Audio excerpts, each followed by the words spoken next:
আজকের ভিডিওতে আপনাদেরকে দেখাবো যারা ইলেকট্রনিক্সের কাজ জানেন না, বাসা বাড়িতে এরকম ধরনের একটি সুইচ পরিবর্তন করবেন তাদের জন্য এই ভিডিওটা আজকে আমরা দেখাবো আপনাদেরকে কীভাবে এরকম ধরনের সুইচ পরিবর্তন করবেন। এটা আমরা প্রথমে খুলে আর এটা খুলতে আপনাদের উদ্দেশ্যে কিছু কথা বলে নিই। যারা ইলেকট্রনিক্সের কাজে অবগত নন তারা এই সকল কাজ করা থেকে বিরত থাকবেন। আর আমরা এটা নিরাপত্তার সহিত কাজ করতেছি।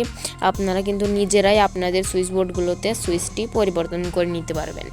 সো দেখেন এটা আমরা খুলে নিয়েছি। এখন আপনারা যারা ইলেকট্রনিক্সের কাজ জানেন বা ইলেকট্রিকের কাজ জানেন না তারাও এটা করতে পারবেন। কিভাবে দেখুন, এখানে কিন্তু অনেকগুলোই কানেকশনটা রয়েছে।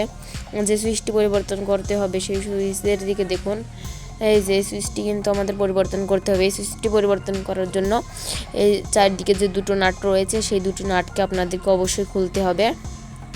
যদি আপনারা মনে করেন যে আপনারা এখনও নিরাপত্তা নন মেন সুইচ বন্ধ করার পরেও, সেক্ষেত্রে আপনার এখানকার যে ফিউজটা রয়েছে সেটাও পরিবর্তন করে নেবেন। আর এগুলো হচ্ছে পিয়ানো টাইপ সুইচ, আর একটা হচ্ছে এমকে সুইচ বোর্ড। যদি কোনো সময় এমকে সুইচ বোর্ডের সুইচ চেঞ্জ করে সেক্ষেত্রে আপনাদেরকে দেখাবো। এই দুইটা নাট আমাদের খুলতে হবে না, দুইটা নাট আমরা খুলে নিচ্ছি। এক হাতে ভিডিও করার কারণে আর কি এরকম হয়ে গেছে ভিডিওটা। তো যাই হোক এইভাবে কিন্তু আমরা এটা খুলে নিব। এই সুইচটা আমার এখান থেকে এবার খোলার পরে গরম করলে গেছে। এখানে দেখবেন আমাদের কিন্তু একটি ছিল, এখানে কিন্তু একটা দেখবেন নিচ দিয়ে একটা তার টানা থাকে। এই যে সেই তারটা আমরা কেটে নিয়েছি। যে এটা আসছিল আপনার ফিউজ থেকে, তো আমরা এটাকে এখান থেকে সরিয়ে নিচ্ছি।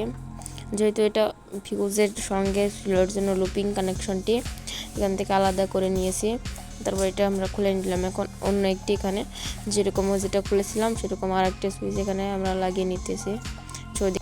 এই সুইচগুলো লাগানোর সময় একটা জিনিস খেয়াল করবেন যে দেখেন এখানে নাম এরকম করে লেখা আছে। সুইচটি ঠিক এই নাম বরাবর নাম উপরে আছে। আমি এই সুইচটি উপরে নাম ছিল এরকম করে লাগিয়ে এখানে আমরা কিন্তু এখন এটা টাইট দিয়ে দিব। টাইট দেওয়ার পর এখানে যেহেতু আমাদের এখানে যে রেগুলারটাই তার ছিল এগুলোর তারটা লাগাবো। যেহেতু আমরা লুপিং করেছি, আপনারা অনেকেই আছেন যে লুপিং থাকলে কি করব। লুপিং যদি থাকে লুপিংয়ের আপনার তারটা কেটে নেবেন। কাটার পর যে সুইচ থেকে আপনারা পরিবর্তন করুন না কেন সেটা আর একটা তার লাগিয়ে দিবেন, সেটার সঙ্গে লাগাবেন। এবং যে আবার যে আমি কিন্তু সুইচের সঙ্গে লাগিয়ে দিচ্ছি। যারা বুঝেন নাই যারা আপনাদের কমেন্ট করবেন এবং এটা কিন্তু অবশ্যই বুঝবেন আশা করি। এটা যে লুপিং ছিল তার বরাবর নিচ দিয়ে যে লুপিংটা থাকে সেই লুপিংটা আবার এই সুইচের সাথে আবার লাগিয়ে দিতেছি, যেহেতু কেটেছিলাম এই সুইচটি পাল্টানোর জন্য।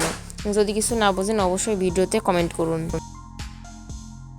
আপনার কানেকশন করার সময় অবশ্যই সাবধানে করবেন। ভিডিওতে কিছু বুঝতে সমস্যা হলে অবশ্যই কমেন্ট করে জানাবেন এবং আপনারা কানেকশন করার পর অবশ্যই রিভিশন দিয়ে নেবেন। তারপর আমি কিন্তু এখান থেকে মেন সুইচটা চালু করে দিলাম।